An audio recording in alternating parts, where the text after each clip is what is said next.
हमने शहर को दी एक नई पहचान, हम हैं सिंघानिया बिल्डकॉन। रूस ने कहा कि भारत को S-400 मिसाइल डिफेंस प्रणाली की आपूर्ति पर पश्चिमी देशों द्वारा उस पर लगाए गए प्रतिबंधों से कोई असर नहीं पड़ेगा। रूस के मनोनीत राजदूत डेनिस ने कहा कि S-400 सौदे के संबंध में हम आश्वस्त कर दें कि इस पर किसी भी तरीके से असर नहीं पड़ेगा। यह 100% आश्वासन है। रूस और यूक्रेन के युद्ध का असर दुनिया पर दिखने लगा है। ग्लोबल मार्केट में कच्चे तेल के दाम बढ़कर $110 प्रति बैरल हो गए हैं। यह $150 तक जा सकता है। रूस से कच्चे तेल की सप्लाई पर असर पड़ने से क्रूड के भाव 2014 के बाद सबसे ज्यादा है। इससे पेट्रोल डीजल के दाम ₹25 लीटर तक बढ़ सकते हैं। हालांकि सरकार टैक्स कम करके इसमें राहत दे सकती है। भारत में बीते 24 घंटे में कोरोना के 6,561 नए मामले सामने आए। अब देश में संक्रमित मरीजों की संख्या घटकर 77,152 रह गई है। देश में लगातार 25 दिन से संक्रमण के दैनिक मामलों की संख्या 1 लाख से कम बनी हुई है। अगर रिकवरी की बात कर लें तो पिछले एक दिन में 14,947 लोग कोविड से ठीक हुए हैं। शेयर बाजार के लिए आज शुरुआत अच्छी होती दिखाई दे रही है। लगातार गिरावट का दौर देखने के बाद आज शेयर बाजार में तेजी के साथ ट्रेंड देखा जा रहा है। बीएसई का सेंसेक्स 452 अंकों की उछाल के साथ 55,921 पर खुला और निफ्टी में आज 117.20 अंक की अच्छी तेजी के साथ 16,723 के लेवल पर कारोबार की शुरुआत हुई।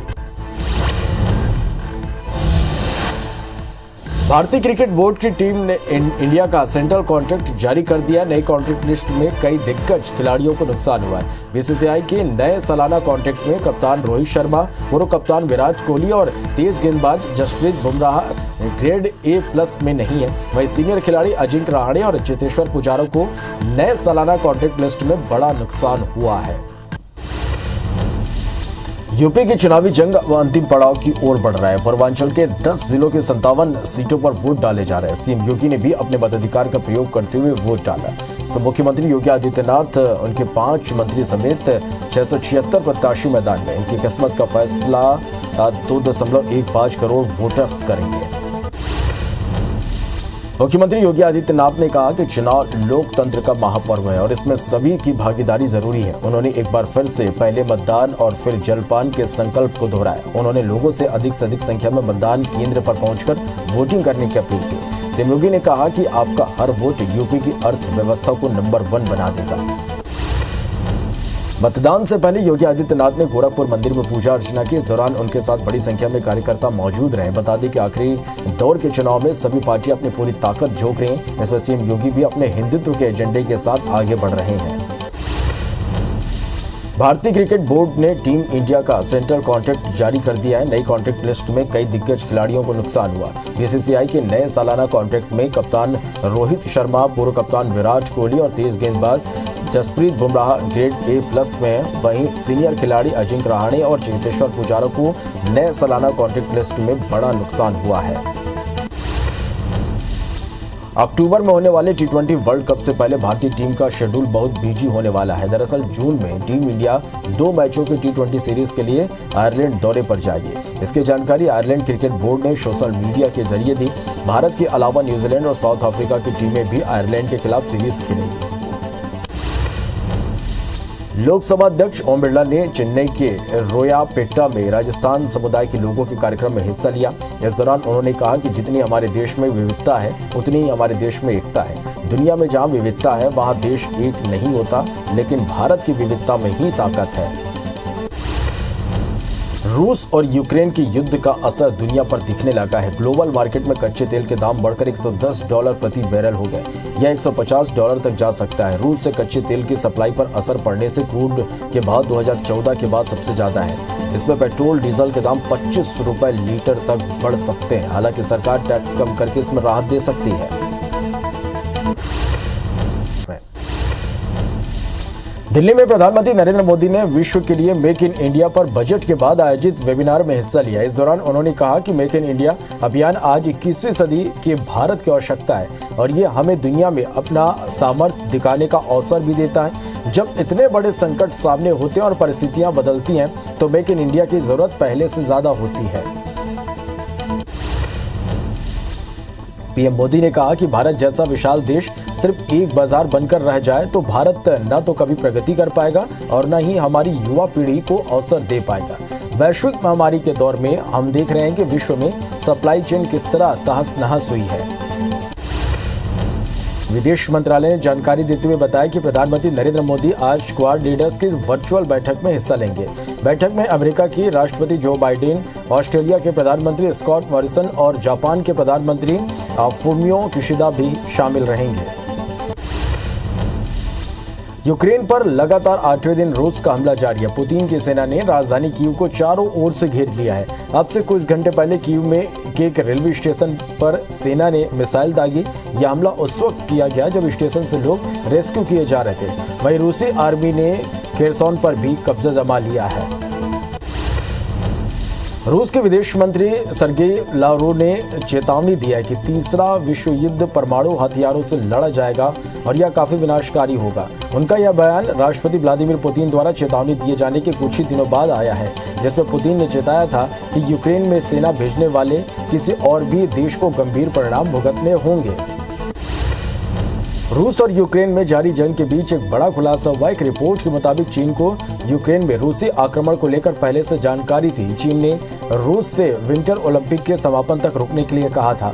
न्यूज एजेंसी ANI के मुताबिक एक पश्चिमी खुफिया रिपोर्ट में कहा गया कि वरिष्ठ चीनी अधिकारियों ने बीजिंग में शीतकालीन ओलंपिक की समाप्ति से पहले यूक्रेन पर आक्रमण नहीं करने के लिए कहा था। यूक्रेन में जंग के बीच विदेश मंत्री एस जयशंकर ने ट्वीट कर जानकारी देते हुए बताया कि हंगरी, रोमानिया, स्लोवानिया और पोलैंड से आज 9 उड़ानें भरी गई, जिसमें भारतीय वायुसेना का भी जहाज शामिल है। 6 हवाई जहाज की जल्द उड़ान भरने की उम्मीद है। हम कुल मिलाकर 3000 से अधिक भारतीय नागरिकों को वापस ला रहे हैं। संयुक्त राष्ट्र में भारत के स्थायी प्रतिनिधि TS तिरुमूर्ति ने कहा कि भारत यूक्रेन में बिगड़ते हालात को लेकर बेहद चिंतित है। खार्किव में एक भारतीय नागरिक की मृत्यु पर हम उनके परिवार और इस संघर्ष में अपनी जान गंवाने वाले हर नागरिक के प्रति गहरी संवेदना व्यक्त करते हैं। हम लगातार प्रयास कर रहे हैं कि सभी भारतीयों की सुरक्षित वतन वापसी हो। रूस के रक्षा मंत्रालय ने कहा कि उसके सशस्त्र बल यूक्रेन के खार्किव शहर में से भारतीय नागरिकों को सुरक्षित निकालने के लिहाज से सभी जरूरी कदम उठाने को तैयार है। मॉस्को में रक्षा मंत्रालय ने एक मीडिया ब्रीफिंग में आरोप लगाया कि यूक्रेन के अधिकारी भारतीय छात्रों के एक समूह को खार्किव में जबरदस्ती रोक कर रख रहे हैं। हमले के साथ ही शांति की कोशिशें भी चल रही है। रूस यूक्रेन के टॉप अफसर बेलारूस पोलैंड बॉर्डर पर बैठक कर रहे हैं। इससे पहले यूक्रेन ने मांग किया कि रूस को ग्लोबल इंटरनेट पर भी बैन किया जाए, जिससे उसके झूठ का प्रचार रुके।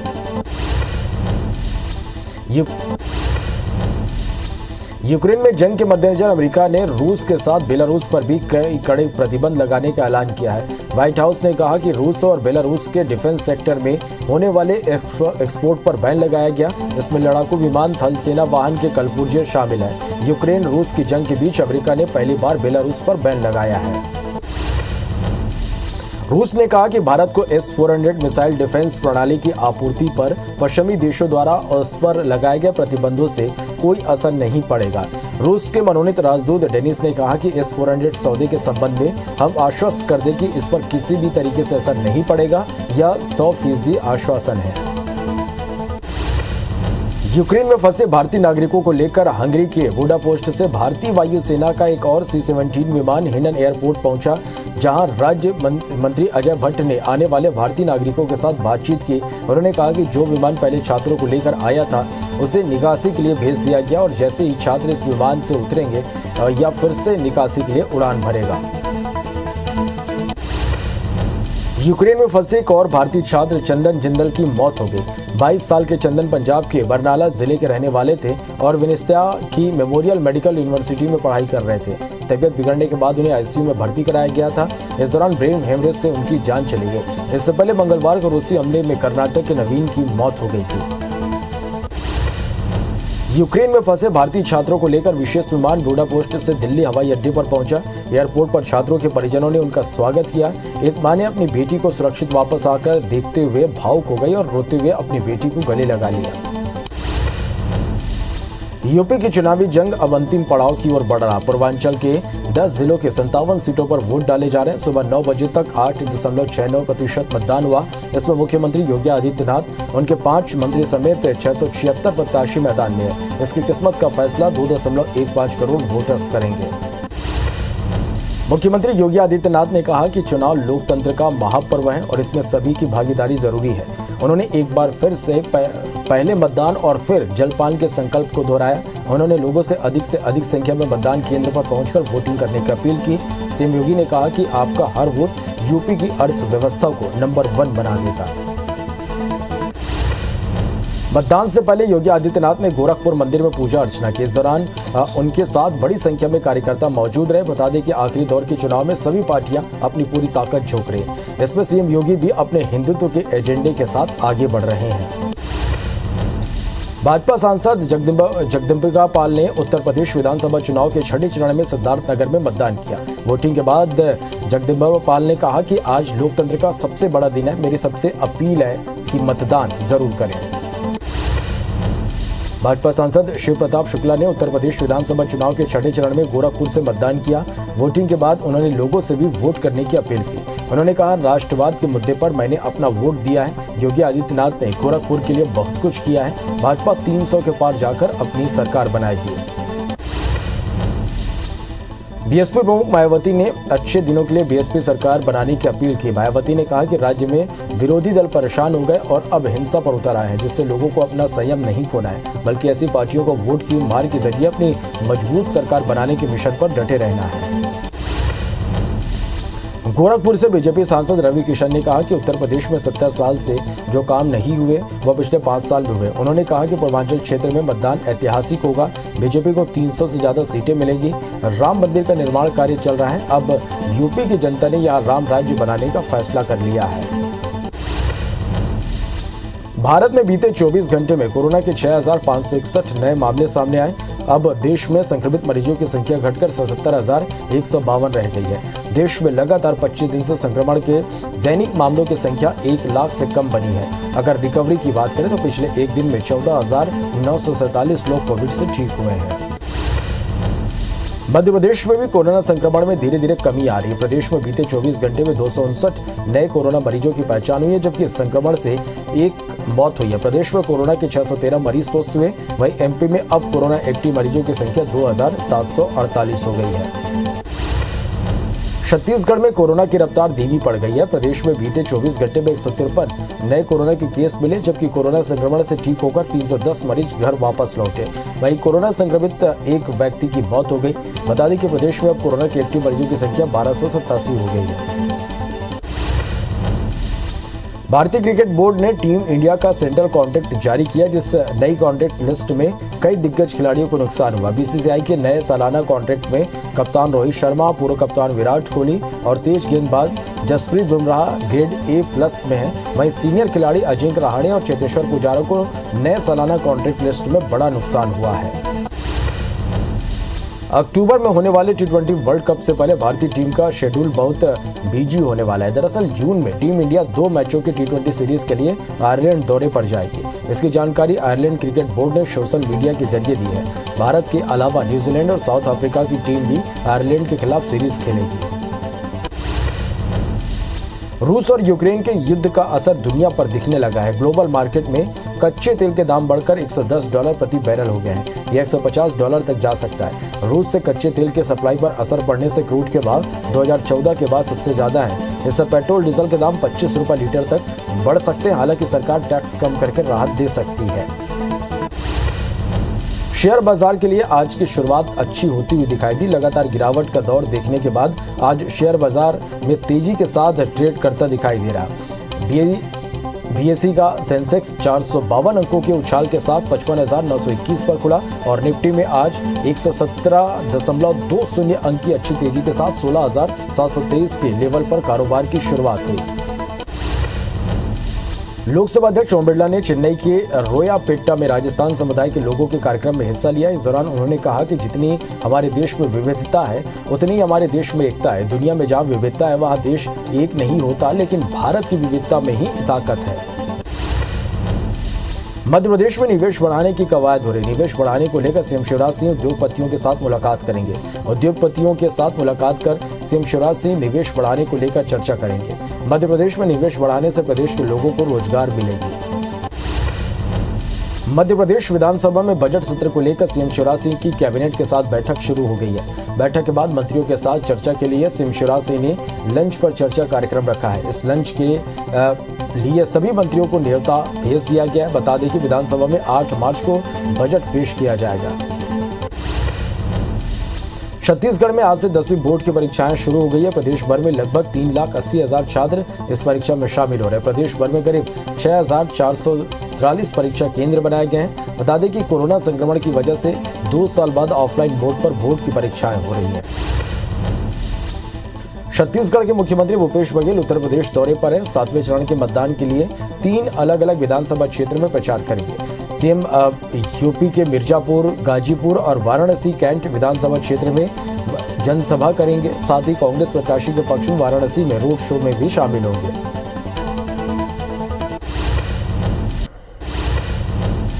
पाखंडी में पुलिस वाहन की चपेट में आने से बाइक सवार 3 युवक की मौत हो गई। बताया जा रहा है कि बदमाशों को जेल ले जाते समय यह हादसा हुआ। जेल ले जाते समय पुलिस वाहन में बैठे आरोपी ने भागने के लिए गाड़ी की स्टीयरिंग मोड़ दी, जिसके बाद पुलिस वाहन ने बाइक सवार को टक्कर मार दी। इस दर्दनाक हादसे को लेकर ग्रामीणों में तनावपूर्ण स्थिति बनी हुई है। इधर दुर्ग में तेज रफ्तार स्कॉर्पियो ने 2 बाइक को टक्कर मार दी। हादसे में बाइक सवार एक युवक की मौत हो गई। इस हादसे में 3 लोग घायल हुए, जिसमें 2 की हालत गंभीर है। घायलों को इलाज के लिए अस्पताल में भर्ती कराया गया है। पद्मनाभपुर पुलिस चौकी क्षेत्र में यह हादसा हुआ है। अंबिकापुर में किसानों के नाम पर फर्जी ऋण निकालने के मामले पर IBC 24 की खबर का एक बड़ा असर हुआ। चांदो समिति प्रबंधक और लखनपुर सहकारी प्रभारी बैंक प्रबंधन के खिलाफ FIR दर्ज की गई है। साथ ही 2 अन्य आरोपियों के खिलाफ केस दर्ज किया गया है। कोऑपरेटिव बैंक के नोडल अधिकारी की शिकायत पर कलेक्टर संजीव झा ने कार्रवाई करने के निर्देश दिए हैं। ग्वालियर जोन में महिला अपराधों से जुड़े मामलों की समीक्षा के लिए ADG प्रज्ञा ऋचा श्रीवास्तव ग्वालियर पहुंची, जहां उन्होंने कंट्रोल रूम में पुलिस अधिकारियों के साथ बैठक की और उनसे थानों में संचालित ऊर्जा डेस्क, महिला अपराध शाखा और महिला थाने की कार्रवाई के बारे में जानकारी ली। साथ ही महिला से जुड़े अपराधों पर कार्रवाई के लिए संतोष भी जताया। साउथ एक्ट्रेस डॉली शाह का पारिवारिक विवाद नरसिंहपुर में सुर्खियों में बना हुआ है। पहले डॉली शाह ने अपने पिता की मौत के बाद चाचा और उनके परिवार पर जमीन हड़पने का आरोप लगाया। मामले में उनके चाचा ने भी अपना पक्ष रखा। अब आज फिर फिल्म अभिनेत्री SP ऑफिस में आकर लिखित शिकायत देते हुए मामले में जांच की मांग की। वहीं पुलिस ने जांच के बाद ही कार्रवाई करने की बात कही है। राजस्व विभाग की बड़ी लापरवाही से मध्य प्रदेश के हजारों लोग परेशान हैं। आपको ये जानकर हैरानी होगी कि राजस्व विभाग के ऑनलाइन रिकॉर्ड से 28 लाख हेक्टेयर जमीन गायब है। दरअसल राजस्व विभाग ने खसरा खतौनी नक्शे समेत नामांकन का काम ऑनलाइन कर दिया है। इसके लिए विभाग ने MP भूलेख पोर्टल भी बनाया, लेकिन पड़ताल में कई विसंगतियां सामने आई हैं। बलरामपुर के बरियो चौकी में आदिवासी युवक की हत्या का मामला सामने आया। परिजन ने जमीन नहीं बेचने पर एक क्रशर संचालक पर हत्या का आरोप लगाया। दरअसल मृतक शिवनारायण की खेत के पास ही क्रशर का काम चल रहा है। उसकी खेती इससे बर्बाद हो रही थी। इस पर आपत्ति जताने पर संचालक ने जमीन खरीदने की पेशकश की थी। खंडवा के छैगांव माखन में ढाबे पर खाना खाने आए 2 पक्षों में मामूली विवाद के बाद मारपीट हो गई। पुलिस के मुताबिक निर्मल और मोहन नाम के व्यक्ति ने पहले दुर्गा प्रसाद की जमकर पिटाई की और उसके बाद गर्दन पर चाकू रख दिया। हालांकि ढाबे पर मौजूद अन्य लोगों ने बीच बचाव किया। जांजगीर चांपा की सक्ती पुलिस ने चाकू से 3 युवकों पर हमला करने वाले 5 आरोपियों को गिरफ्तार कर लिया है। सक्ती थाने के TI रूपक शर्मा ने बताया कि मंगलवार को बारात के दौरान 3 युवकों पर चाकू से हमला किया गया था, जिसमें युवक को गंभीर चोटें आई थी। खरगोन में स्थानीय महिला परिवार परामर्श केंद्र में समझौता करने आए 2 परिवार आपस में भिड़ गए। दोनों पक्ष पारिवारिक जमीन के विवाद में समझौता कराने पहुंचे थे। इस दौरान बातचीत में विवाद इतना बढ़ गया कि दोनों पक्षों में जमकर लात घूंसे चले, जिसके बाद मामले की शिकायत थाने तक पहुंच गई। इसके बाद दोनों पक्ष वाले एक दूसरे पर आरोप लगा रहे हैं। बिलासपुर में बीते कुछ दिनों से चाकूबाजी की घटनाएं बढ़ने के बाद अब पुलिस भी अलर्ट हो गई। पुलिस की टीम ने 3 दिन तक अभियान चलाकर 30 से ज्यादा बदमाशों को हथियार के साथ गिरफ्तार किया। वहीं अब ऑनलाइन चाकू मंगाने वालों और दुकानों से चाकू बेचने वालों पर कार्रवाई की तैयारी है। इसके लिए अधिकारियों ने जानकारी मांगी है। सरायपाली पुलिस और नारकोटिक्स सेल की टीम ने शहर के अर्जुंडा चौक के पास घेराबंदी कर उड़ीसा के 2 नशे के सौदागरों को गिरफ्तार किया है, जिनके कब्जे से 80,000 रुपए का नशीला टेबलेट और इंजेक्शन बरामद हुआ। दोनों आरोपी उड़ीसा के रहने वाले हैं। वहीं मामले में जांच के बाद बड़े खुलासे होने के आसार हैं। खंडवा के पंधाना में दिन दहाड़े चोरी की वारदात का मामला सामने आया, जहां शातिर चोर ने 2,90,000 रुपए से भरा बैग चोरी कर लिया। मामले की सूचना मिलती पंधाना पुलिस मौके पर पहुंची और घटना की छानबीन शुरू की। वहीं घटना का सीसीटीवी फुटेज भी सामने आया, जिसके आधार पर पुलिस आगे की कार्रवाई कर रही है। राजनांदगांव शहर की ममता नगर के एक मकान में 3 चोरों ने धावा बोल दिया। चोरों ने मकान से सोने चांदी के गहनों सहित लगभग 9 लाख रुपए के सामानों की चोरी कर ली। वहीं चोरी की रिपोर्ट दर्ज होने पर पुलिस की टीम मौके पर पहुंची और जांच में जुट गई। पुलिस को सीसीटीवी फुटेज में 3 आरोपी नजर आ रहे हैं, जिनकी तलाश की जा रही है। राजनांदगांव शहर के बीच अवैध तरीके से हुक्का बार चला रहे होटल रैलिस में पुलिस ने छापामार कार्रवाई की और हुक्का सहित अन्य सामान जब्त कर होटल मालिक और संचालक के खिलाफ मामला दर्ज किया गया। बता दें कि होटल के खिलाफ पुलिस को लगातार शिकायत मिली थी, जिसके चलते यह कार्रवाई की गई। हटा के गैसाबाद में पदस्थ पटवारी को सागर लोकायुक्त की टीम ने 10,000 रुपए रिश्वत लेते गिरफ्तार किया। बताया जा रहा है कि जमीन सीमांकन की एवज में यह रिश्वत की मांग की गई थी। फरियादी रिंकू जैन की शिकायत पर लोकायुक्त की टीम गैसाबाद पहुंची और पटवारी को रिश्वत लेते रंगे हाथों पकड़ा। बरेंद्रगढ़ में IPC24 की खबर का एक बड़ा असर हुआ है। खबर दिखाए जाने के बाद जिला प्रशासन ने महिला डॉक्टर को बर्खास्त कर दिया। बता दें कि सामुदायिक स्वास्थ्य केंद्र बरेंद्रगढ़ में पदस्थ महिला डॉक्टर ने प्रसव कराने के लिए पैसे की मांग की थी, जिसके बाद कलेक्टर ने कार्रवाई के निर्देश दिए थे। बेमेतरा पुलिस ने चिटफंड कंपनी के एक डायरेक्टर को मध्य प्रदेश से गिरफ्तार किया। प्रार्थी ताकेश्वर वर्मा ने पिछले साल सिटी कोतवाली पहुंचकर रिपोर्ट दर्ज कराया था, जिसमें रॉयल लाइफ चिटफंड कंपनी पर 18,15,000 रुपए गबन करने का आरोप था। केस दर्ज होने के बाद पुलिस ने कंपनी के डायरेक्टर धीरज गजभिया को गिरफ्तार कर लिया है। होशंगाबाद की भीलाड़िया कला गांव में बिजली विभाग का एक आउटसोर्स कर्मचारी बिजली के खंभे पर चढ़कर झंडा लहराने लगा, जिसका वीडियो सोशल मीडिया पर वायरल हो रहा है। वीडियो सामने आने के बाद संज्ञान में लेते हुए बिजली विभाग के अधिकारी कर्मचारी पर कार्रवाई की बात कही। सीधी से सिंगरौली आ रही बस हादसे का शिकार हो गई, जिसमें कुल 35 लोग गंभीर रूप से घायल हो गए। वहीं 2 लोगों को सिंगरौली ट्रामा सेंटर और 2 को संजय गांधी चिकित्सालय रीवा के लिए रेफर कर दिया गया। फिलहाल पुलिस की टीम घटनास्थल पर पहुंचकर राहत और बचाव कार्य में जुट गई है। रीवा में स्व सहायता समूह के संचालक ने फांसी लगाकर आत्महत्या कर ली। आत्महत्या के पहले मृतक ने वीडियो बनाकर सोशल मीडिया में पोस्ट डाला, जिसमें मृतक ने रायपुर गांव के शासकीय स्कूल के प्राचार्य और 2 अन्य पर मानसिक रूप से प्रताड़ित करने का आरोप लगाया। सरगुजा जिले के मैनपाट में मधुमक्खियों का आतंक देखने को मिला, जहां कमेश्वरपुरम के स्टेट बैंक परिसर पर मधुमक्खियों के हमले से एक बुजुर्ग की मौत हो गई। वहीं 1 दर्जन से ज्यादा लोग घायल हुए, जिन्हें इलाज के लिए कमेश्वरपुर अस्पताल में भर्ती कराया गया है। बरवाही रेंज पर काम कर रही महिला पर भालू ने हमला कर दिया। हमले के बाद महिला ने शोर मचाया तो आसपास के लोगों ने भालू को जैसे तैसे खदेड़ा। वहीं घायल महिला को इलाज के लिए अस्पताल में भर्ती कराया गया है। साथ ही वन विभाग की ओर से परिजन को 5,000 रुपए की सहायता राशि दी गई। कोयला खदानों की नीलामी के चौथे चरण में रायगढ़ के कोयला खदान के लिए सबसे ज्यादा बोलियां प्राप्त हुई। कोयला मंत्रालय को कुल 26 बोलियां प्राप्त हुई, जिसमें रायगढ़ के गारे पालमा खदान के लिए सबसे ज्यादा 8 बोलियां थी। रायगढ़ जिले के जंगलों में दावानल रोकने और पेड़ पौधों को प्रदूषण से बचाने के लिए वन विभाग अब एंटी स्मॉग गन का प्रयोग करेगा। वन विभाग ने 3 एंटी स्मॉग गन मंगाया है, जिसका ट्रायल भी शुरू हो गया है। इससे न सिर्फ पौधों की ग्रोथ बढ़ाई जा सकेगी, बल्कि आगजनी रोकने में भी मदद मिलेगी।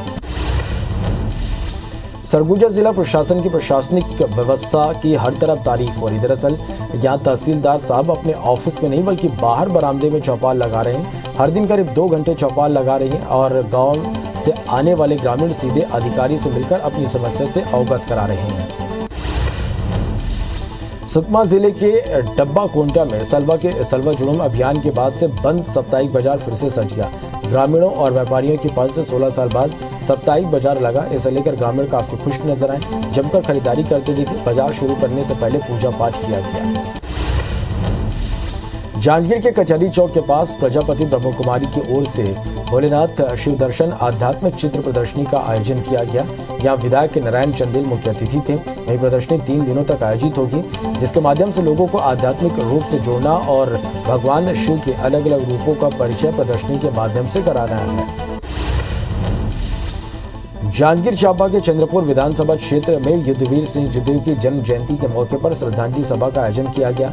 इस मौके पर बीजेपी प्रदेश अध्यक्ष विष्णुदेव साय, बृजमोहन अग्रवाल, नेता प्रतिपक्ष धर्मलाल कौशिक समेत दूसरे बीजेपी नेताओं ने उनके कार्यों को याद किया और युद्धवीर सिंह जदयू को नमन करते हुए श्रद्धांजलि दी। 53 दिन बाद मंगलवार को भिलाई के मैत्री बाग की रौनक लौट आई। पहले दिन लोगों में काफी उत्साह दिखा। मैत्री बाग के गार्डन में घूमने के साथ ही लोगों ने चिड़ियाघर का भी मजा लिया। मैत्री बाग के गार्डन और जू को तीसरी लहर में 7 जनवरी से बंद कर दिया गया था।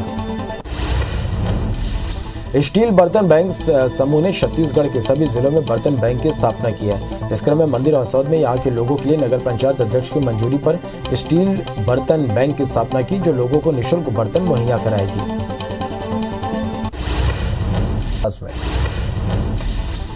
दिल्ली में प्रधानमंत्री नरेंद्र मोदी ने विश्व के लिए मेक इन इंडिया पर बजट के बाद आयोजित वेबिनार में हिस्सा लिया। इस दौरान उन्होंने कहा कि मेक इन इंडिया अभियान आज 21वीं सदी के भारत की आवश्यकता है और यह हमें दुनिया में अपना सामर्थ्य दिखाने का अवसर भी देता है। जब इतने बड़े संकट सामने होते हैं और परिस्थितियां बदलती हैं, तो मेक इन इंडिया की जरूरत पहले से ज्यादा होती है। ये मोदी ने कहा कि भारत जैसा विशाल देश सिर्फ एक बाजार बनकर रह जाए तो भारत न तो कभी प्रगति कर पाएगा और न ही हमारी युवा पीढ़ी को अवसर दे पाएगा। वैश्विक महामारी के दौर में हम देख रहे हैं कि विश्व में सप्लाई चेन किस तरह से तहस नहस हुई है। पीएम मोदी ने यह भी कहा कि हम इलेक्ट्रिक वाहनों, चिकित्सा उपकरणों में मेक इन इंडिया को बढ़ावा दे सकते हैं। उद्योगों को अपने उत्पादों के विज्ञापनों में वोकल फॉर लोकल और मेक इन इंडिया के बारे में बात करनी चाहिए। कोयला खनन और रक्षा क्षेत्रों को खोलने से अपार अवसरों के मार्ग प्रशस्त हुए हैं। निर्यात को प्रोत्साहित करने और मेक इन इंडिया को बढ़ावा देने के लिए SZ कानून में सुधार किए गए।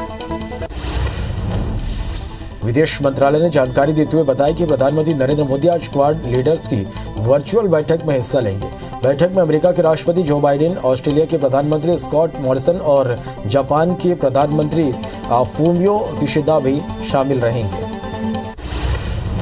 आज संसद में एक अहम बैठक है। यूक्रेन रूस संकट के बीच संसदीय बैठक की समिति को विदेश मंत्री जयशंकर जानकारी देंगे।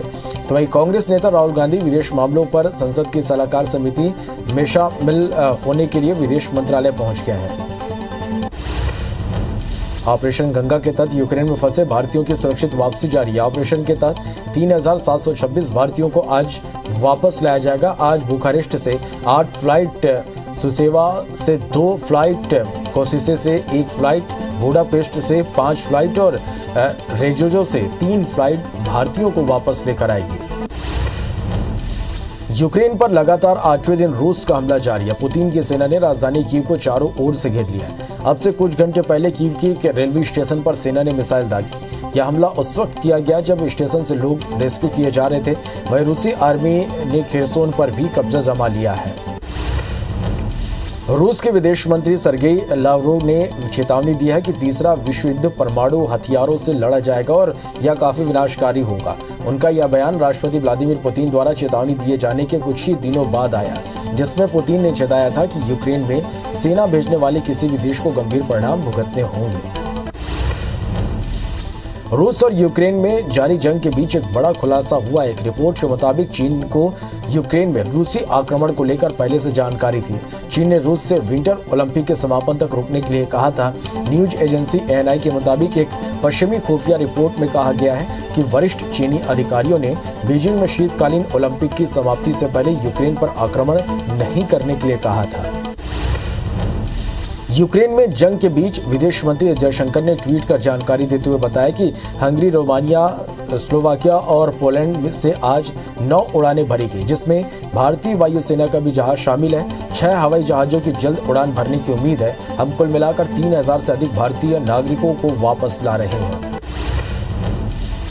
संयुक्त राष्ट्र में भारत के स्थायी प्रतिनिधि टी.एस. तिरुमूर्ति ने कहा कि भारत यूक्रेन में बिगड़ते हालात को लेकर बेहद चिंतित है। खार्किव में एक भारतीय नागरिक की मृत्यु पर हम उनके परिवार और इस संघर्ष में अपनी जान गंवाने वाले हर नागरिक के प्रति गहरी संवेदना व्यक्त करते हैं। हम लगातार प्रयास कर रहे हैं कि सभी भारतीयों की सुरक्षित वतन वापसी हो। रूस के रक्षा मंत्रालय ने कहा कि उसके सशस्त्र बल यूक्रेन के खार्किव शहर से भारतीय नागरिकों को सुरक्षित निकालने के लिहाज से सभी जरूरी कदम उठाने को तैयार है। दिल्ली में प्रधानमंत्री नरेंद्र मोदी ने विश्व के लिए मेक इन इंडिया पर बजट के बाद आयोजित वेबिनार में हिस्सा लिया। इस दौरान उन्होंने कहा कि मेक इन इंडिया अभियान आज 21वीं सदी के भारत की आवश्यकता है और यह हमें दुनिया में अपना सामर्थ्य दिखाने का अवसर भी देता है। जब इतने बड़े संकट सामने होते हैं और परिस्थितियां बदलती हैं तो मेक इन इंडिया की जरूरत पहले से ज्यादा होती है।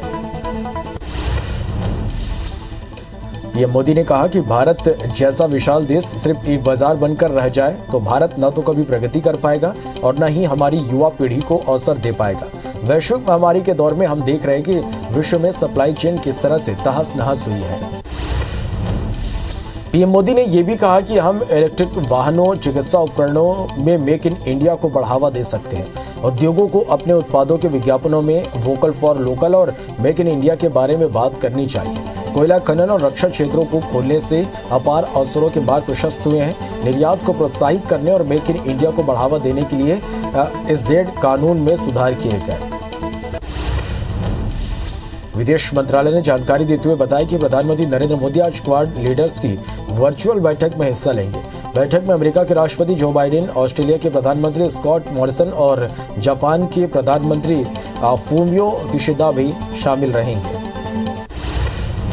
आज संसद में एक अहम बैठक है। यूक्रेन रूस संकट के बीच संसदीय बैठक की समिति को विदेश मंत्री जयशंकर जानकारी देंगे।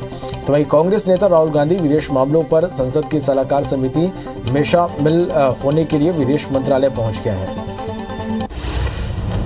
ऑपरेशन गंगा के तहत यूक्रेन में फंसे भारतीयों की सुरक्षित वापसी जारी है। ऑपरेशन के तहत 3,726 भारतीयों को आज वापस लाया जाएगा। आज बुखारेस्ट से 8 फ्लाइट, सुसेवा से 2 फ्लाइट, कोसिसे से 1 फ्लाइट, बुडापेस्ट से 5 फ्लाइट और रेजोजो से 3 फ्लाइट भारतीयों को वापस लेकर आएगी। यूक्रेन पर लगातार 8वें दिन रूस का हमला जारी है। पुतिन की सेना ने राजधानी कीव को चारों ओर से घेर लिया है। अब से कुछ घंटे पहले कीव के रेलवे स्टेशन पर सेना ने मिसाइल दागी। यह हमला उस वक्त किया गया जब स्टेशन से लोग रेस्क्यू किए जा रहे थे। वहीं रूसी आर्मी ने खेरसोन पर भी कब्जा जमा लिया है। रूस के विदेश मंत्री सर्गेई लावरोव ने चेतावनी दी है कि तीसरा विश्व युद्ध परमाणु हथियारों से लड़ा जाएगा और यह काफी विनाशकारी होगा। उनका यह बयान राष्ट्रपति व्लादिमीर पुतिन द्वारा चेतावनी दिए जाने के कुछ ही दिनों बाद आया, जिसमें पुतिन ने चेताया था कि यूक्रेन में सेना भेजने वाले किसी भी देश को गंभीर परिणाम भुगतने होंगे। रूस और यूक्रेन में जारी जंग के बीच एक बड़ा खुलासा हुआ। एक रिपोर्ट के मुताबिक चीन को यूक्रेन में रूसी आक्रमण को लेकर पहले से जानकारी थी। चीन ने रूस से विंटर ओलंपिक के समापन तक रुकने के लिए कहा था। न्यूज एजेंसी ANI के मुताबिक एक पश्चिमी खुफिया रिपोर्ट में कहा गया है कि वरिष्ठ चीनी अधिकारियों ने बीजिंग में शीतकालीन ओलंपिक की समाप्ति से पहले यूक्रेन पर आक्रमण नहीं करने के लिए कहा था। यूक्रेन में जंग के बीच विदेश मंत्री जयशंकर ने ट्वीट कर जानकारी देते हुए बताया कि हंगरी, रोमानिया, स्लोवाकिया और पोलैंड से आज 9 उड़ानें भरी गई, जिसमें भारतीय वायुसेना का भी जहाज शामिल है। 6 हवाई जहाजों की जल्द उड़ान भरने की उम्मीद है। हम कुल मिलाकर 3,000 से अधिक भारतीय नागरिकों को वापस ला रहे हैं। संयुक्त राष्ट्र में भारत के स्थायी प्रतिनिधि टी.एस. तिरुमूर्ति ने कहा कि भारत यूक्रेन में बिगड़ते हालात को लेकर बेहद चिंतित है। खार्किव में एक भारतीय नागरिक की मृत्यु पर हम उनके परिवार और इस संघर्ष में अपनी जान गंवाने वाले हर नागरिक के प्रति गहरी संवेदना व्यक्त करते हैं। हम लगातार प्रयास कर रहे हैं कि सभी भारतीयों की सुरक्षित वतन वापसी हो। रूस के रक्षा मंत्रालय ने कहा कि उसके सशस्त्र बल यूक्रेन के खार्किव शहर से भारतीय नागरिकों को सुरक्षित निकालने के लिहाज से सभी जरूरी कदम उठाने को तैयार है। मॉस्को में रक्षा मंत्रालय ने एक मीडिया ब्रीफिंग में आरोप लगाया कि यूक्रेन के आधिकारिक भारतीय छात्रों के एक समूह को खार्किव में जबरदस्ती रोक कर रखे हुए हैं।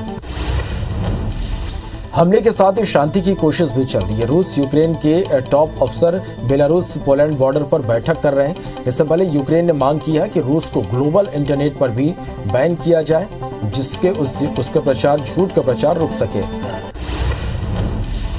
यूक्रेन में जंग के मद्देनजर अमेरिका ने रूस के साथ बेलारूस पर भी कड़े प्रतिबंध लगाने का ऐलान किया है। व्हाइट हाउस ने कहा कि रूस और बेलारूस के डिफेंस सेक्टर में होने वाले एक्सपोर्ट पर बैन लगाया गया।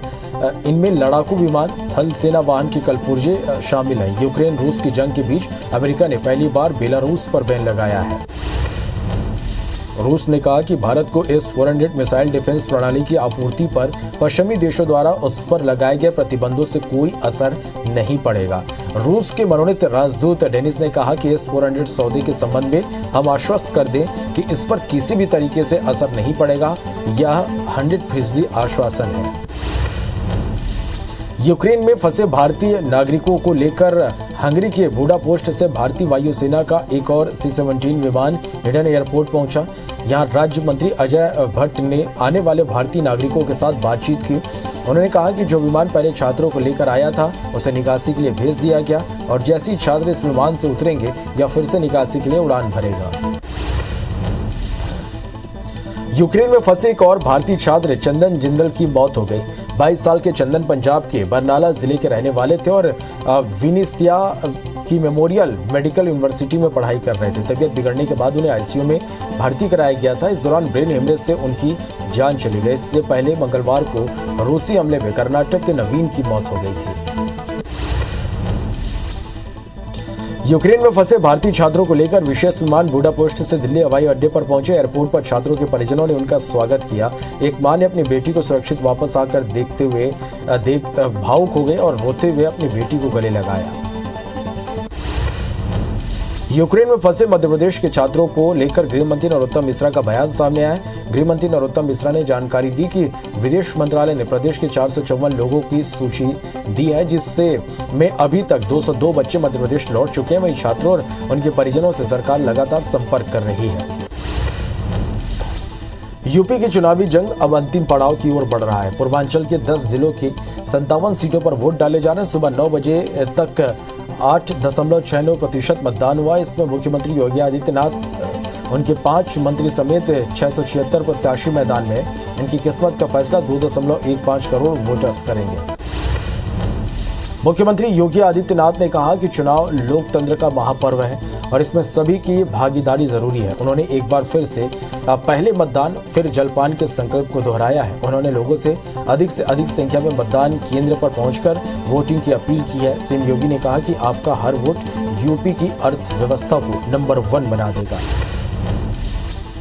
मतदान से पहले योगी आदित्यनाथ ने गोरखपुर मंदिर में पूजा अर्चना की। इस दौरान उनके साथ बड़ी संख्या में कार्यकर्ता मौजूद रहे। बता दें कि आखिरी दौर के चुनाव में सभी पार्टियां अपनी पूरी ताकत झोंक रही हैं। इसमें सीएम योगी भी अपने हिंदुत्व के एजेंडे के साथ आगे बढ़ रहे हैं।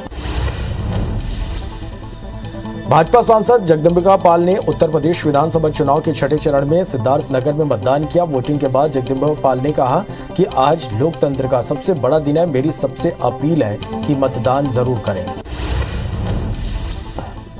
भाजपा सांसद शिव प्रताप शुक्ला ने उत्तर प्रदेश विधानसभा चुनाव के 6ठे चरण में गोरखपुर में मतदान किया। वोटिंग के बाद उन्होंने लोगों से भी वोट करने की अपील की। उन्होंने कहा, राष्ट्रवाद के मुद्दे पर मैंने अपना वोट दिया है। योगी आदित्यनाथ ने गोरखपुर के लिए बहुत कुछ किया है। भाजपा 300 के पार जाकर अपनी सरकार बनाएगी। बीएसपी प्रमुख मायावती ने अच्छे दिनों के लिए बीएसपी सरकार बनाने की अपील की। मायावती ने कहा कि राज्य में विरोधी दल परेशान हो गए हैं और अब हिंसा पर उतर गए हैं, जिससे लोगों को अपना संयम नहीं खोना है, बल्कि ऐसी पार्टियों को वोट की मार के जरिए अपनी मजबूत सरकार बनाने के मिशन पर डटे रहना है। गोरखपुर से बीजेपी सांसद रवि किशन ने कहा कि उत्तर प्रदेश में 70 साल में जो काम नहीं हुए हैं वो पिछले 5 साल में हुए। उन्होंने कहा कि पूर्वांचल क्षेत्र में मतदान ऐतिहासिक होगा। बीजेपी को 300 से ज्यादा सीटें मिलेगी। राम मंदिर का निर्माण कार्य चल रहा। अब यूपी की जनता ने यहाँ राम राज्य बनाने का फैसला कर लिया है। भारत में बीते 24 घंटे में कोरोना के 6,561 नए केस सामने आए। अब देश में संक्रमित मरीजों की संख्या घटकर 77,152 रह गई है। देश में लगातार 25 दिन से संक्रमण के दैनिक मामलों की संख्या 1 लाख से कम बनी हुई है। अगर रिकवरी की बात करें तो पिछले एक दिन में 14,497 लोग कोविड से ठीक हुए हैं। मध्य प्रदेश में भी कोरोना संक्रमण में धीरे धीरे कमी आ रही है। प्रदेश में बीते 24 घंटे में 259 नए कोरोना मरीजों की पहचान हुई, जबकि संक्रमण से एक की मौत हुई है। प्रदेश में कोरोना के 613 मरीज स्वस्थ हुए। वहीं एमपी में अब कोरोना एक्टिव मरीजों की संख्या 2748 हो गई है। इधर छत्तीसगढ़ में भी कोरोना की रफ्तार धीमी हो गई है। प्रदेश में बीते 24 घंटे में 153 नए कोरोना मरीज मिले, जबकि कोरोना संक्रमण से ठीक होकर 310 मरीज अपने घर वापस लौटे। वहीं कोरोना संक्रमित से एक व्यक्ति की मौत हो गई। बता दें कि प्रदेश में अब कोरोना एक्टिव मरीजों की संख्या 1287 हो गई है। 10वें विश्व सुनवाई दिवस के दौरान स्वास्थ्य मंत्री मनसुख मंडाविया ने कहा, भारत में ही ये दिवस सबसे पहले क्यों शुरू हुआ, क्योंकि यही हमारी संस्कृति है। हमारी सामाजिक व्यवस्था ही ऐसी है कि हम एक दूसरे के पूरक बने। ऐसे दिव्यांगों की मदद हमें करनी चाहिए, ये हमारी जिम्मेदारी है। भारतीय क्रिकेट बोर्ड ने टीम इंडिया का सेंट्रल कॉन्ट्रैक्ट जारी कर दिया। नई कॉन्ट्रैक्ट लिस्ट में कई दिग्गज खिलाड़ियों को नुकसान हुआ है। बीसीसीआई के नए सालाना कॉन्ट्रैक्ट में कप्तान रोहित शर्मा, पूर्व कप्तान विराट कोहली और तेज गेंदबाज जसप्रीत बुमराह ग्रेड A+ में है। वहीं सीनियर खिलाड़ी अजिंक्य रहाणे और चेतेश्वर पुजारा को नए सालाना कॉन्ट्रैक्ट लिस्ट में बड़ा नुकसान हुआ है। अक्टूबर में होने वाले T20 वर्ल्ड कप से पहले भारतीय टीम का शेड्यूल बहुत बिजी होने वाला है। दरअसल जून में टीम इंडिया 2 मैचों की T20 सीरीज के लिए आयरलैंड दौरे पर जाएगी। इसकी जानकारी आयरलैंड क्रिकेट बोर्ड ने सोशल मीडिया के जरिए दी है। भारत के अलावा न्यूजीलैंड और साउथ अफ्रीका की टीम भी आयरलैंड के खिलाफ सीरीज खेलेगी। रूस और यूक्रेन के युद्ध का असर दुनिया पर दिखने लगा है। ग्लोबल मार्केट में कच्चे तेल के दाम बढ़कर $110 प्रति बैरल हो गए हैं। यह $150 तक जा सकता है। रूस से कच्चे तेल की सप्लाई पर असर पड़ने से क्रूड के भाव 2014 के बाद सबसे ज्यादा है। इससे पेट्रोल डीजल के दाम 25 रुपए लीटर बढ़ सकते हैं। हालांकि सरकार टैक्स कम कर राहत दे सकती है। शेयर बाजार के लिए आज की शुरुआत अच्छी होती हुई दिखाई दे रही। लगातार गिरावट के दौर देखने के बाद आज शेयर बाजार में तेजी के साथ ट्रेड देखा जा रहा है। बीएसई का सेंसेक्स 452 अंकों की उछाल के साथ 55,921 पर खुला है और निफ्टी में आज 117.20 अंक की अच्छी तेजी के साथ 16,723 के लेवल पर कारोबार की शुरुआत हुई है। लोकसभा अध्यक्ष ओम बिरला ने चेन्नई के रोयापेटा में राजस्थान समुदाय के लोगों के कार्यक्रम में हिस्सा लिया। इस दौरान उन्होंने कहा कि जितनी हमारे देश में विविधता है उतनी हमारे देश में एकता है। दुनिया में जहां विविधता है वहां देश एक नहीं होता, लेकिन भारत की विविधता में ही ताकत है। दिल्ली हाईकोर्ट एक याचिका पर सुनवाई के दौरान कहा कि किसी भी खाद्य सामग्री के शाकाहारी या मांसाहारी होने का पूरा खुलासा होना चाहिए, क्योंकि थाली में परोसी जाने वाली वस्तु से हर व्यक्ति का मौलिक अधिकार प्रभावित होता है। बता दें कि दिल्ली हाईकोर्ट ने इस दलील पर सहमति जताई कि अधिकारियों को इस तरह के दिशा निर्देश जारी करना जरूरी है। मध्य प्रदेश में निवेश बढ़ाने की कवायद हो रही है। निवेश बढ़ाने को लेकर सीएम शिवराज सिंह उद्योगपतियों के साथ मुलाकात करेंगे। उद्योगपतियों के साथ मुलाकात कर सीएम शिवराज सिंह निवेश बढ़ाने को लेकर चर्चा करेंगे। मध्य प्रदेश में निवेश बढ़ाने से प्रदेश के लोगों को रोजगार मिलेगी। मध्य प्रदेश विधानसभा में बजट सत्र को लेकर सीएम शिवराज सिंह की कैबिनेट के साथ बैठक शुरू हो गई है। बैठक के बाद मंत्रियों के साथ चर्चा के लिए सीएम शिवराज सिंह ने लंच पर चर्चा कार्यक्रम रखा है। इस लंच के लिए सभी मंत्रियों को न्योता भी भेजा गया है। बता दें कि विधानसभा में 8 मार्च को बजट पेश किया जाएगा। भोपाल में विधानसभा के सभागार में पूर्व विधायकों का सम्मेलन हो रहा है। इस सम्मेलन में सभी राजनीतिक दलों के पूर्व विधायक शामिल हुए। विधानसभा अध्यक्ष गिरीश गौतम की अध्यक्षता में कार्यक्रम आयोजित की गई है। छत्तीसगढ़ में आज से 10वीं बोर्ड की परीक्षाएं शुरू हो गई हैं। प्रदेश भर में लगभग 3,80,000 छात्र इस परीक्षा में शामिल हो रहे हैं। प्रदेश भर में करीब 6,443 परीक्षा केंद्र बनाए गए हैं। बता दें कि कोरोना संक्रमण की वजह से 2 साल बाद ऑफलाइन मोड पर बोर्ड परीक्षाएं हो रही हैं। छत्तीसगढ़ के मुख्यमंत्री भूपेश बघेल उत्तर प्रदेश दौरे पर हैं। 7वें चरण के मतदान के लिए 3 अलग अलग विधानसभा क्षेत्र में प्रचार करेंगे। सीएम भूपेश बघेल यूपी के मिर्जापुर, गाजीपुर और वाराणसी कैंट विधानसभा क्षेत्र में सीएम भूपेश बघेल जनसभा करेंगे। साथ ही कांग्रेस प्रत्याशी के पक्ष में वाराणसी में रोड शो में भी शामिल होंगे। पखांजूर में पुलिस वाहन की चपेट में आने से बाइक सवार 3 युवक की मौत हो गई। बताया जा रहा है कि बदमाशों को जेल ले जाते समय यह हादसा हुआ। जेल ले जाते समय पुलिस वाहन में बैठे आरोपियों ने भागने के लिए गाड़ी की स्टीयरिंग मोड़ दी, जिसके बाद पुलिस वाहन ने बाइक सवार को टक्कर मार दी। इस दर्दनाक हादसे को लेकर ग्रामीणों में तनावपूर्ण स्थिति बनी हुई है। दुर्ग में तेज रफ्तार स्कॉर्पियो ने 2 बाइक को टक्कर मार दी। हादसे में बाइक सवार एक युवक की मौत हो गई। इस हादसे में 3 लोग घायल हुए, जिसमें 2 की हालत गंभीर है। घायलों को इलाज के लिए अस्पताल में भर्ती कराया गया है। पद्मनाभपुर पुलिस चौकी क्षेत्र में यह हादसा हुआ है। अंबिकापुर में किसानों के नाम पर फर्जी ऋण निकालने के मामले पर IPC 24 की खबर का एक बड़ा असर हुआ है। चांदो समिति प्रबंधक और लखनपुर सहकारी प्रभारी बैंक प्रबंधक के खिलाफ FIR दर्ज हुई है। साथ ही 2 अन्य आरोपी के खिलाफ केस दर्ज किया गया है। कोऑपरेटिव बैंक के नोडल अधिकारी की शिकायत पर कलेक्टर संजीव झा ने कार्रवाई करने के निर्देश दिए हैं। रायपुर में पुलिस अभिरक्षा से फरार आरोपी को पुलिस ने बालौद से गिरफ्तार कर लिया है। दरअसल आरोपी कोर्ट में पेश करने से पहले मौदापारा थाने से हथकड़ी खोलकर फरार हुआ था। पुलिस ने आर्म्स एक्ट के मामले में आरोपी को गिरफ्तार किया था। पुलिस आरोपी को फिर पकड़कर आगे की कार्रवाई में जुटी हुई है। मध्य प्रदेश में कोरोना संक्रमण रोकथाम के लिए मोबाइल वैन की शुरुआत की गई है। स्वास्थ्य मंत्री प्रभुराम चौधरी, मंत्री अरविंद भदौरिया ने हरी झंडी दिखाकर वैन को रवाना किया। इस दौरान स्वास्थ्य मंत्री ने कहा कि 15 से 18 और 60 वर्ष से ऊपर पात्रों को टीकाकरण लगाया जाएगा। बता दें कि पूरे प्रदेश में दोनों ही वर्गों के 15% लोगों का टीकाकरण नहीं हुआ है। पेंड्रा जिले में फरवरी महीने में बारिश होने से किसानों को फायदा हुआ। दरअसल नवंबर और दिसंबर में धान की कटाई के बाद भी बारिश हो रही थी, जिसके बाद किसानों ने एक बार फिर धान की फसल लगा दी। लगातार बारिश होने से खेतों में पानी की कमी नहीं हुई, जिससे किसानों को ज्यादा दिक्कत नहीं हुई। जांजगीर चांपा के डबरा क्षेत्र में एक अज्ञात वाहन ने युवक को टक्कर मार दी। हादसे में युवक की मौत हो गई। घटना की जानकारी मिलने पर परिजन युवक को अस्पताल लेकर गए, जहां डॉक्टर ने मृत घोषित कर दिया। वहीं पुलिस ने अज्ञात वाहन के खिलाफ केस दर्ज कर जांच शुरू कर दी है। साउथ एक्ट्रेस डॉली शाह का पारिवारिक विवाद नरसिंहपुर में सुर्खियों में बना हुआ। पहले डॉली शाह ने अपने पिता की मौत के बाद चाचा और उनके परिवार पर जमीन हड़पने का आरोप लगाया। मामले में उनके चाचा ने भी अपना पक्ष रखा। अब आज फिर फिल्म अभिनेत्री SP ऑफिस में जाकर लिखित शिकायत देते हुए मामले में जांच की मांग की। वहीं पुलिस ने जांच के बाद ही कार्रवाई की बात कही। राजस्व विभाग की बड़ी लापरवाही से मध्य प्रदेश के हजारों लोग परेशान हैं। आपको जानकर हैरानी होगी कि राजस्व विभाग के ऑनलाइन रिकॉर्ड से 28 लाख हेक्टेयर जमीन ही गायब है। दरअसल राजस्व विभाग ने खसरा खतौनी नक्शा समेत नामांकन का काम ऑनलाइन कर दिया है। इसके लिए विभाग ने MP भूलेख पोर्टल भी बनाया है, लेकिन पड़ताल में कई विसंगतियां सामने आई हैं। जांजगीर चांपा की शक्ति पुलिस ने चाकू से 3 युवकों पर हमला करने वाले 5 आरोपियों को गिरफ्तार कर लिया। शक्ति थाने के TI रूपक शर्मा ने बताया कि मंगलवार को शिव बारात के दौरान 3 युवकों पर चाकू से हमला किया गया था, जिसमें युवकों को गंभीर चोटें आई थी।